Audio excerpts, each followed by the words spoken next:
The book of Judith is a fictional account of a strong and courageous Jewish woman who saves her people from the conquest of the Assyrian army.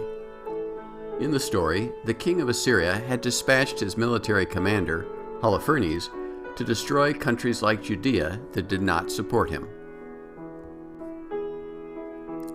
During his campaign, the general laid siege to Bethulia, the hometown of Judith. Many of the citizens became distraught at the hardships that resulted from the siege and were ready to surrender. The people concluded that they had done something wrong and that God had abandoned them. Judith would hear none of it.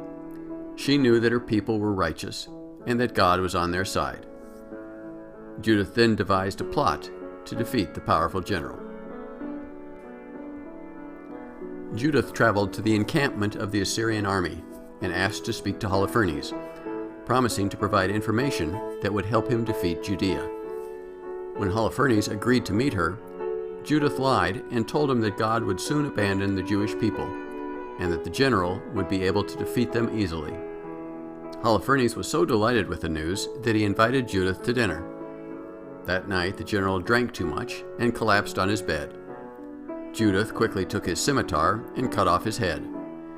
She brought the head back to her hometown to show her neighbors that they had nothing to fear. The Assyrian army, having lost its leader, soon fled. Although Judith is most famous for cutting off the head of Holofernes, her most inspiring example occurs earlier in the story.